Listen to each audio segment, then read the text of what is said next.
Kartini milenial. Kalau kita refleksikan kepada perjuangan Kartini dahulu, beliau kan sudah memperjuangkan emansipasi wanita, kesetaraan antara perempuan dan laki-laki, perjuangan literasi dan juga pendidikan di situ. Nah, kita sebagai Kartini milenial itu tinggal melanjutkan saja. Bahkan sekarang kemajuan pendidikan dan ilmu teknologi itu sudah bisa kita rasakan bersama.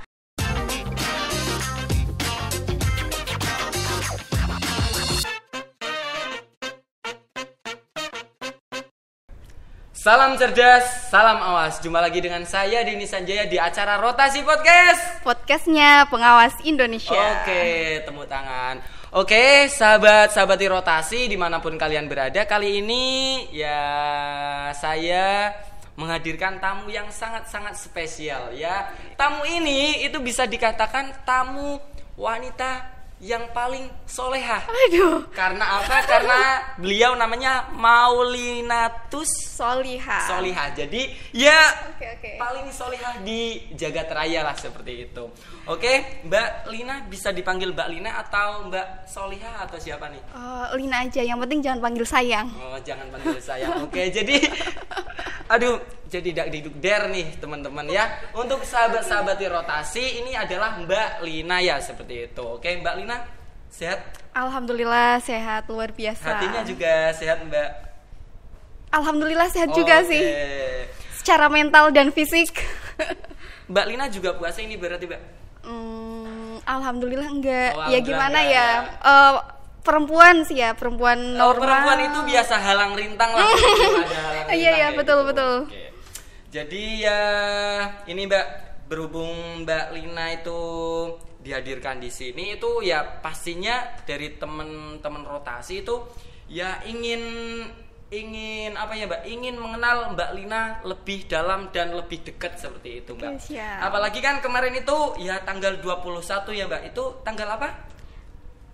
Peringatan apa tanggal Hari Kartini. Oh, Hari Kartini. 21 April. Nah, 21 April itu kan peringatan Hari Kartini. Nah, itu Mbak Lina sengaja dihadirkan oleh teman-teman Rotasi seperti itu, Mbak. Nah, ini biar kita itu biar kenal lebih dekat, lebih dalam sosok wanita hebat di Kabupaten Batang seperti itu, Mbak. Hebat kan, Mbak? Oh, enggak sih. Nah, tapi hebat lah karena yang pasti dihadirkan di sini itu pasti adalah wanita atau orang-orang hebat seperti itu. Orang-orang pilihan. Orang-orang pilihan. Nah, di sini tuh ya ada beberapa pertanyaan, Mbak, ya dari teman-teman Rotasi lah seperti itu. Nah, kan ya sebagaimana kita tahu itu Mbak Lina kan sekarang itu aktivis di PC IPPNU Kabupaten Batang ya Mbak. Ya. Nah sebenarnya motivasi apa sih Mbak seorang Mbak Lina ya masih muda sekali sudah berkiprah di tingkat kabupaten seperti itu. Itu motivasinya seperti apa? Tapi sebelumnya boleh dong ya saya menyapa teman-teman pelajar NU Kabupaten Batang dan juga sahabat-sahabat Rotasi, boleh ya? Boleh. Assalamualaikum warahmatullahi wabarakatuh. Waalaikumsalam warahmatullahi wabarakatuh. Selamat sore menjelang buka puasa untuk rekan dan rekanitaku semua yang ada di seluruh Kabupaten Batang dan sahabat-sahabat di Rotasi dimanapun kalian berada kayak gitu. Iya, semoga sehat semua dan lancar menjalankan puasanya. Amin sayang. Amin. Gak boleh panggil sayang tadi. Gak boleh panggil sayang. Oke, gak apa-apa deh. Karena kamu podcasternya. Ya, tadi pertanyaannya motivasi saya. Motivasi Mbak Lina itu ya berkiprah di tingkat kabupaten seperti itu, Mbak. Ya, kalau ditanya motivasi secara khusus kenapa sekarang bisa ada di pimpinan cabang IPPN Kabupaten Batang, ya nggak ada ya. Kayaknya mengalir aja sih gitu, teman-teman milih saya jadi ketua. Ya mengalir aja, maksudnya nggak ada tujuan atau motivasi tertentu biar bisa ini, biar bisa itu dan bla bla bla, itu nggak ada. Ya semoga amanah itu pun tidak salah menempatkan pundaknya seperti itu. Nah, untuk tadi kan yang dikatakan Mbak Lina itu kan mengalir. Nah, dari kiprahnya Mbak Lina di PC IPPNU Kabupaten Batang itu kan berarti kan dimulai dari nol atau langsung ke apa seperti itu, Mbak? Oke. Berarti kalau bercerita itu bercerita dari awal saya di IPPNU gitu ya. Dulu pertama kali 2016 tuh. 2013 saya ikut pengkaderan pertama di IPPNU. Saya masih SMP dong, Mbak. Di SMP. Iya, waktu itu saya juga SMA. Masih SMA. Ya, kelas 1 SMA karena di situ juga saya bersekolah di sekolah Ma'arif, jadi otomatis di situ diwajibkan untuk ikut Makesta. Makesta itu jenjang pertama dalam pengkaderan IPNU dan IPPNU gitu. Nah, setelah itu tapi hanya ikut Makesta, nggak aktif kan di situ, mondok, nggak diperbolehkan sama Pak Yainya kan untuk ikut berorganisasi. Jadi 2016 saya boyong ke pondok. Waktu itu pembentukan ketua ranting tuh. Ketua ranting. Yes, ranting ketua itu ranting. Berarti tingkatannya desa ya, Mbak? Desa, ya desa. Namanya saya dari Dukuh Kerangkeng dan di situ juga punya ranting sendiri namanya Ranting Tedunan 2. Dukuh Kerangkeng itu desa Tedunan. Nah, nama rantingnya Tedunan 2. Gitu. Pada saat itu pemilihan pembentukan ranting IPPNU, IPNU dan IPPNU dan juga kepilih sama teman-teman, diamani sama teman-teman jadi ketua ranting. Ketua ranting. Iya.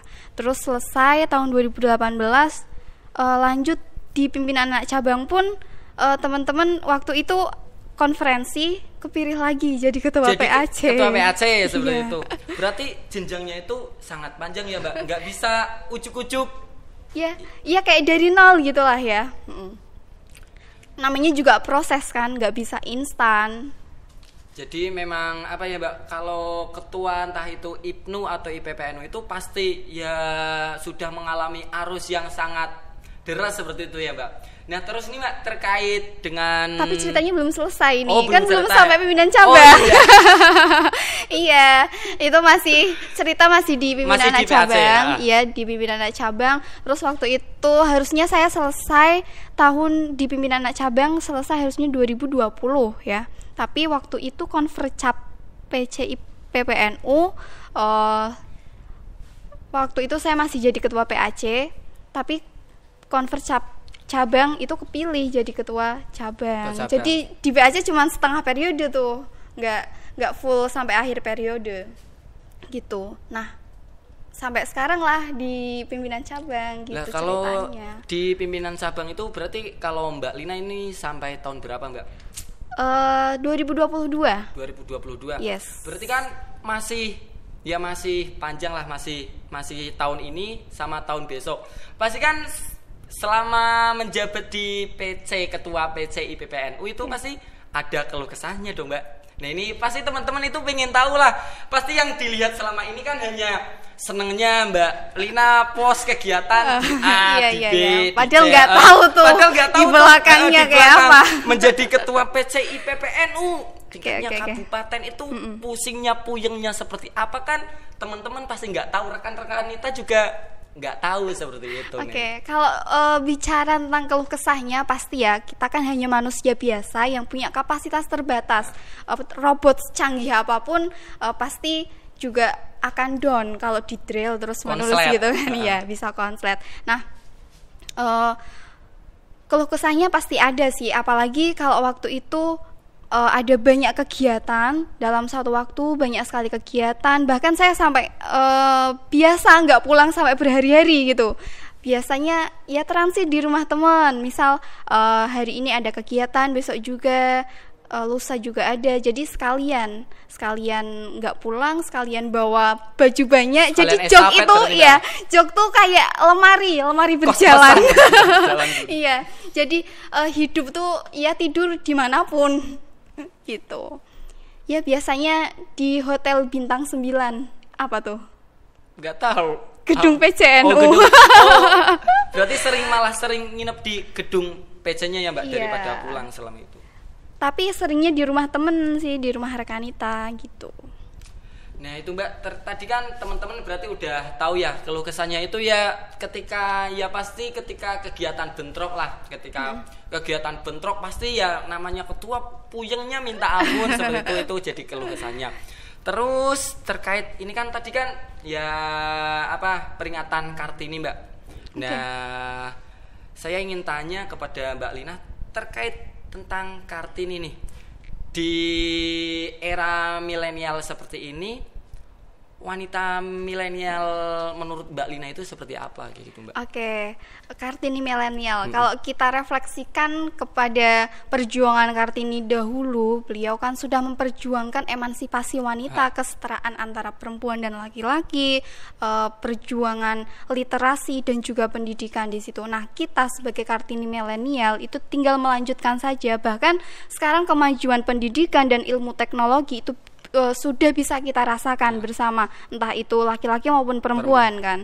Nah, adanya kita bisa bebas mengakses pendidikan, sekarang perempuan pun begitu, sudah setara dengan laki-laki, kita bisa berpendidikan tinggi dengan merdeka dan utuh, dan juga kemajuan teknologi sudah bisa kita rasakan.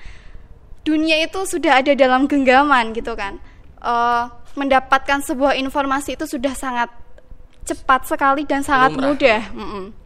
Nah, makanya jangan sampai dengan kemajuan teknologi ini, kemudahan teknologi, lalu kita malah dikuasai oleh teknologi tersebut, tapi kita yang harus bisa menguasai teknologi. Itu artinya kita pun juga harus bisa menyeimbangi itu gitu kan. Apalagi mudah sekali untuk mendapatkan sebuah informasi, jangan sampai kita menelan mentah-mentah informasi itu, jangan mudah terpapar isu hoax dan radikalisme tentunya. Makanya harus bijak menggunakan teknologi. Intinya jadi wanita yang smart lah, smart people seperti itu Mbak. Oke Mbak, kan kalau ya walaupun saya itu kan belum bergabung secara langsung di IPNU ya Mbak, tetapi ketika saya melihat teman-teman IPNU atau IPPNU ketika sedang kegiatan, ya sekarang itu ya tidak hanya laki-laki yang mengisi kayak gitu loh Mbak, ya tetapi peran perempuan pun mereka telah andil bahwa bisa mengisi sambutan dan sebagainya. Nah, menurut Mbak Lina nih, bagaimana sih Mbak jika pada zaman dahulu itu dia tidak ada Kartini, apa yang terjadi pada perempuan pada zaman sekarang Mbak? Oke, tokoh pejuang perempuan zaman kemerdekaan itu kan memang bukan hanya Kartini ya, tapi banyak sekali, ada Cut Nyak-Dien, terus iya, hafal juga berarti.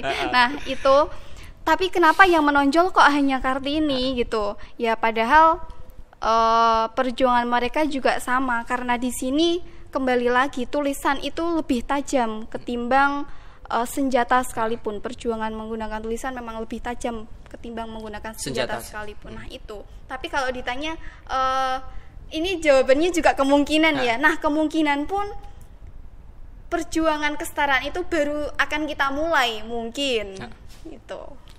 Nah ini nih yang pasti, kalau ini pertanyaan bukan dari rekanita atau sahabat, tapi dari rekan dan sahabat. Kalau rekan kan rekan IPNU. Nah kalau sahabat itu sahabat rotasi. Sahabat rotasi. Nah ingin tanya nih, Mbak Lina belum berkeluarga kan pastinya? Oh kalau di KTP sih belum menikah ya. Oh belum. Kalau aslinya? Iya emang belum. Nah kalau belum, menurut Mbak Lina seperti apa sih peran lelaki bagi seorang perempuan seperti itu? Peran laki-laki bagi perempuan, bahwa relasi laki-laki dan perempuan itu harusnya adalah relasi yang setara, bukan relasi kekuasaan. Yang berarti di sini antara laki-laki dan perempuan di situ harus berkolaborasi mewujudkan peradaban manusia yang berkeadilan seperti itu. Jadi kalau kita interpretasikan di dalam keluarga nih, ada juga ya ayat Al-Qur'an yang di situ kalau nggak salah perempuan adalah pakaian bagimu dan kamu pakaian untuknya gitu. Surat Al-Baqarah ayat 187 kalau nggak salah. Itulah ya. Nah, itu kan di situ kalau kita interpretasikan ya. Kalau kita interpretasikan di relasi kesalingan antara perempuan dan laki-laki, di situ berarti bagaimana kita antara laki-laki dan perempuan itu saling mewarnai, saling memberi perlindungan dan saling menghormati seperti itu. Bahkan pun itu ada lagunya Gimana? Mbak, yang saling melengkapi, bahwa intinya itu kesetaraan kayak gitu. Lagunya hanya istri solehah. Nah itu loh, perhiasan dunia. Berarti kan kalau dikatakan perhiasan dunia itu kan saling untuk melengkapi seperti itu loh Mbak. Nah saling melengkapi. Tadi yang disebutkan kolaborasi dan kerjasama, intinya kayak gitu, kesetaraan. Nah ini ada pertanyaan lagi nih bagi rekan dan sahabati. Nah, kita ya bicara umum saja, kira-kira lelaki seperti apa sih Mbak yang diinginkan oleh perempuan seperti itu? Kalau yang diinginkan oleh perempuan, ya saya nggak bisa mewakili perempuan semuanya ya. Ini kita, berarti jawaban bagaimana menurut saya. Karena kalau ditanya kayak gitu, mesti jawaban setiap perempuan kan berbeda-beda. Ada yang jawabnya, kalau saya diinginkan laki-laki itu harus punya Lamborghini, Ferrari dan sebagainya. Nah ini menurut rekanita yang pada umumnya mewakili rekanita yang lain. Oke. Karena jawaban saya dengan gebetanmu kan mesti beda. Padahal nggak punya gebetan dia. Ya punya sih Mbak, tapi pasti beda lah seperti itu. Oke, pastinya kalau pertanyaan itu saya jawab gini, laki-laki yang diinginkan oleh perempuan, terkhusus saya karena di sini saya yang menjawab, dia yang bisa memandang perempuan sebagai manusia seutuhnya. Artinya dia tidak memandang manusia sebagai kelas kedua ataupun yang hanya ada di ranah domestik seperti itu.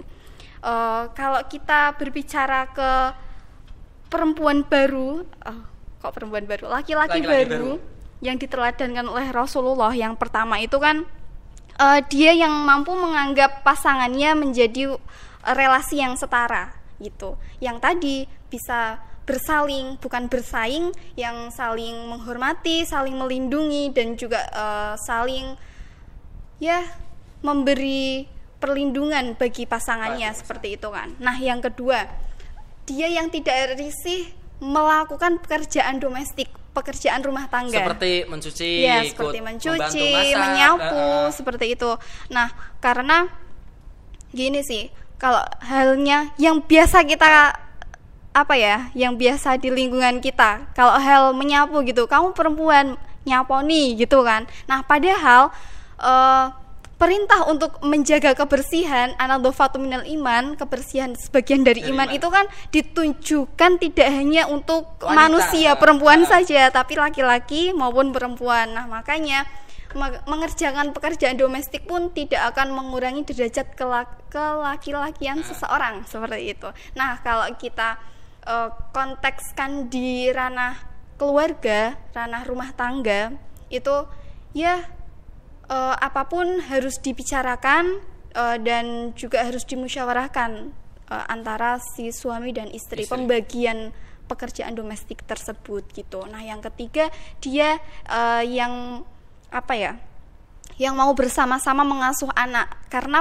pekerjaan ataupun kewajiban mengasuh anak itu kan tidak hanya ditujukan oleh si istri saja. Di situ ada peran suami juga, karena anak pun tidak hanya membutuhkan sosok ibu dalam keluarga kan, dalam hal pola asuhnya, sosok ayah pun diperlukan di situ. Nah, makanya adanya relasi kesalingan dalam keluarga gitu yang diperlukan.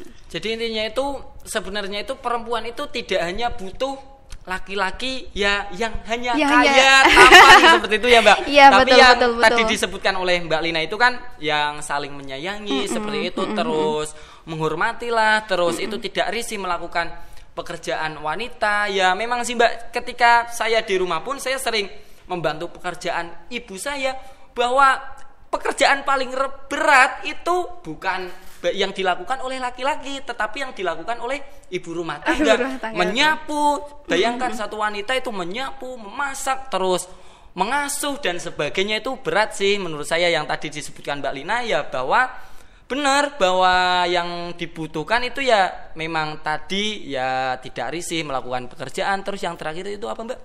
Tadi yang menghormati saling menghormati seperti itu. Bahkan mungkin kalau zaman dahulu itu ada 3 kata untuk wanita itu Mbak. Ya alhamdulillah sekarang itu udah sama rata. Itu dulu itu ada pepatah Jawa itu yang bahwa wanita itu, perempuan itu hanya masak mana. Nah, itu kan sering sekali sih Mbak disebut ranah domestik. Nah, ketika kita melihat sekarang perkembangnya tadi milenial, sekarang pendidikan sudah merata, perempuan itu sudah bisa meraih gelar doktor dan sebagainya, sudah sampai tinggi-tingginya seperti itu.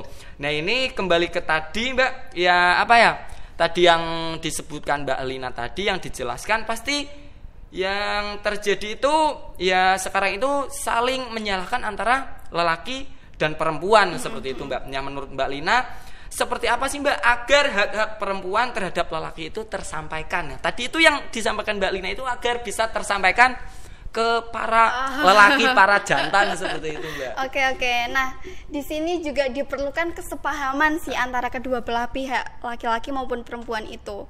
Ya apapun kalau kesetaraan gender yang diisukan oleh Kartini di sini, kalau itu hanya diperjuangkan oleh perempuan saja, tapi laki-lakinya tidak mau tahu, perempuan hanya berkuar-kuar seperti itu, nah itu ia akan percuma karena di sini diperlukan dua arah. Laki-laki pun harus bisa mendengarkan suara itu, begitu kan. Nah, makanya kesepahaman antara kedua belah pihak ini diperlukan di sini. Gitu. Nah, ya apapun kalau ada apapun ya mesti harus dibicarakan. Komunikasi itu diperlukan antara kedua belah pihak seperti itu. Jangan sampai karena gini sih, pasangan kita itu bukan wali yang tahu apa maunya kita tanpa kita mengutarakan itu gitu. Jadi apapun ya dikomunikasikan. Jangan main kode sebenarnya. Kan kalau biasanya kan kalau wanita itu pasangannya apa itu tidak menyampaikan tetapi hanya main kode seperti itu. Intinya ya benar sih, intinya itu saling menyampaikan seperti itu ya Mbak. Ketika kita butuh apa antara pihak perempuan dan laki-laki itu ya saling menyampaikan kan seperti itu. Dan hari ini pun banyak juga sih laki-laki yang sudah sadar akan kesetaraan gender tersebut gitu, dan banyak sekali tokoh gender laki-laki gitu. Saya juga sadar sih Mbak. Kan kesetaraan gender ya. Oke. Kan, ya saya sih punya perempuan idaman bagi saya itu ya perempuan yang bisa ngangkat galon terus masang gas itu juga ikut kesetaraan gender seperti itu sih Mbak. Nah itu. Oke Mbak, kita lanjut lagi terus tentang perempuan dalam masyarakat nih Mbak. Menurut Mbak Lina, seberapa penting sih Mbak peran perempuan di dalam masyarakat, di dalam lingkungan masyarakat? Oke, peran perempuan dalam lingkungan masyarakat. Kalau kita bicara zaman dahulu lagi nih, kita kembali ke zaman dahulu, pejuang kemerdekaan itu kan sudah banyak. Dulu perempuan pun sudah banyak yang ikut memperjuangkan kemerdekaan dengan ikut bersama laki-laki mengangkat senjata seperti itu kan. Nah, tapi tidak dengan hari ini. Hari ini kita berkolaborasi bersama membangun peradaban itu bagaimana seharusnya dan selayaknya yang terjadi untuk kemajuan bangsa dan negara seperti itu. Jadi kalau peran perempuan dalam masyarakat ya sangat banyak ya Mbak. Iya, sangat banyak sekali. Apalagi sekarang sudah terbuka sekali ya dalam hal politik, sosial maupun seperti 3 poin tadi yang masak mana. Itu. Ya sekarang ya memang sih Mbak, ya pemerintahan desa sekarang juga udah ada kepala desa perempuan sudah banyak, terus bupati, wali kota juga banyak. Sudah banyak, seperti itu. Terus nih Mbak, kan Mbak Lina nih ketua IPPNU cabang Kabupaten Batang yang tentunya itu pasti membawahi perempuan muda di Kabupaten Batang. Ya. Kadang pernah nggak sih ketika Mbak Lina itu merasa menjadi bidikan pria-pria di luar sana seperti itu Mbak? Nah, terus kalau iya seperti apa sih Mbak Lina dalam menyikapinya seperti itu? Oke. Ini privacy banget ya. Biar teman-teman rekan sama sahabat itu tahu, rekan Ibnu dan sahabat rotasi itu tahu seperti itu juga. Ya pasti ada lah, tapi ya tanggapnya ya biasalah. Ya ditanggapi biasa aja. Kalau selama dia nggak mengganggu kehidupan kita, ya udah biarkan gitu. Itu kan tadi kan dibidik pria sudah biasa. Kalau karena kita ini mumpung di Bawaslu ya Mbak, Bawaslu Kabupaten Batang, kalau dibidik partai pernah nggak sih Mbak? Ya gini ya, pastinya kalau saya menyampaikan di sini sebagai IPPNU, pastinya kalau IPPNU itu bukan organisasi politik di mana tidak berafiliasi dengan partai politik manapun, tapi melek politik itu kan sangat diperlukan dan harus gitu kan. Dan pilihan teman-teman pun ya itu hak mereka gitu. Nah, kalau menyikapinya berarti ya tidak boleh ya Mbak, ketika ketua itu menyuruh bawahnya nanti harus nggak boleh. Berarti seperti itu. Nah terus ini Mbak, karena ini edisinya spesial peringatan Kartini, terus penting nggak sih Mbak? Penting nggak sih Mbak? Sampai kaku gitu. Tipe ya. Sampai tipe. Penting nggak sih Mbak bahwa ketika perempuan itu terjun langsung di ranah politik? Oke. Sampai Mbah tadi. Sangat perlu sekali sih bagi saya, karena gini, kalau kita menggelorakan ataupun menyuarakan kesetaraan, di situ berarti kita juga harus mempersiapkan itu. Dalam artian di sini keterwakilan perempuan dalam hal politik itu juga harus ada yang mewakili. Dalam hal pendidikan pun begitu, dalam hal sosial dan lain sebagainya. Jadi ya seperti halnya menuntut ilmu umum, yaitu fardu kifayah. Perempuan berada di lini apapun itu harus ada gitu, harus ada yang mewakili. Karena kebijakan kalau kita ada yang mewakili di situ, kebijakan apapun juga nanti kan akan pro dengan perempuan, seperti itu kan, dengan pro kesetaraan gitu. Jadi sangat perlu sih bagi saya. Sih Mbak. Ya sekarang juga kan ya kita tahu bahwa di partai pun kan juga ada batas minimal kan Mbak, bahwa keterwakilan perempuan itu minimal 30%. Nah itu. Nah terus nih, selain wanita itu terjun langsung di dunia politik praktis tadi, nah menurut Mbak Lina bagaimana sih agar perempuan itu bisa menyuarakan tadi yang tetapi tidak langsung terjun dalam dunia politik seperti itu? Bisa juga nih bekerja sama dengan Bawaslu dong. Tim awas. Ya sebenarnya tadi juga saya mau mengarahkan ya bisa dong dengan cara bergabung dengan rotasi. Bisa dengan rotasi dengan Bawaslu. Jadi kalau Bawaslu butuh tim pengawas, bisalah kolaborasi dengan IPPNU. Ya, nanti gitu ya. Untuk ya Pak komisioner ya Bu komisioner nanti bisa ya untuk kerjasama bareng rekan atau rekanita PCNU dan IPPNU lah ya Mbak. Siap. Nah terus Mbak, ini ya tadi kan udah tanya-tanya tentang politik lah. Nah ini kan juga pasti dari sahabat dan rekanita itu ingin tahu lah cita-cita Mbak Lina itu sebenarnya apa sih Mbak? Cita-cita apa ya, kalau ditanya cita-cita, dari dulu cita-cita saya berubah-ubah sih. Ya, SD dokter, SMP pengen jadi astronot, terus apa? Kalau sekarang apa ya, minimal lah bisa bermanfaat untuk sesama gitu. Manusia yang bisa bermanfaat untuk sesama, minimal itulah. Ya apa, enggak bawa, maksudnya setelah purna tugas Ketua PC IPPNU, apa sih yang ingin Mbak Lina lakukan? Apa ingin tadi bergabung politik atau ingin apa? Menikah. Itu kan pertama menikah. Nah setelah menikah apa Mbak yang ingin? Project atau? Ya paling nggak gini sih, paling nggak melanjutkan kebaikan apa yang ada di IPPNU. Gitu. Karena perjuangan-perjuangan itu tidak hanya bisa kita lakukan hanya ketika kita jadi ketua saja. Lantas perjuangan-perjuangan itu jadi sirna gitu kan. Tapi pengawalan pendidikan dan pelajar juga harus tetap kita upayakan di situ meskipun tidak menjabat sebagai ketua gitu. Anggap saja nih Mbak, saya seorang perempuan. Berarti kalau Mbak Lina menganggap saya perempuan, berarti nanti bicaranya ke sana Mbak, kayak gitu. Apa sih Mbak pesan Mbak Lina untuk para lelaki ya rekan atau sahabat rotasi di luar sana seperti itu? Oke, pesannya apa ya?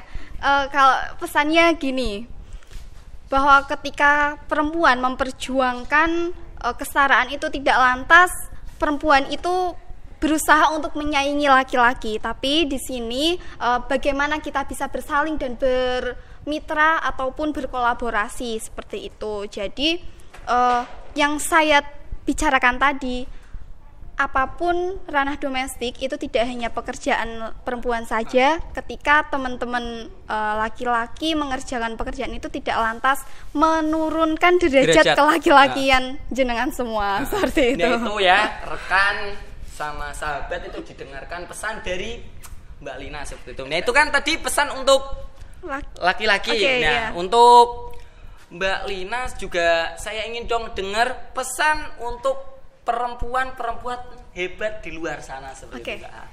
Untuk perempuanku. Jangan perempuan hanya perempuanku, tapi juga sahabat di rotasi juga ingin. Untuk sahabat-sahabat semua bahwa terutama perempuan-perempuan hebat Indonesia, bahwa hari ini kita bisa menjadi apapun yang kita inginkan.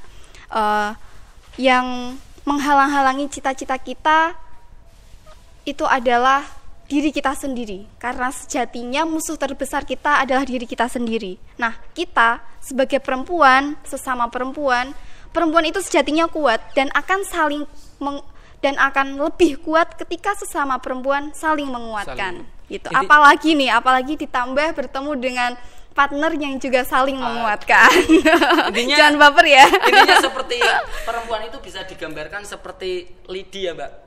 Lidi itu kan ketika satu itu rapuh, tetapi ketika digabung itu bisa menjadi sangat kuat seperti itu. Bisa membersihkan seluruh jagat raya seperti itu. Nah, tadi kan udah pesan, udah bicara politik sudah.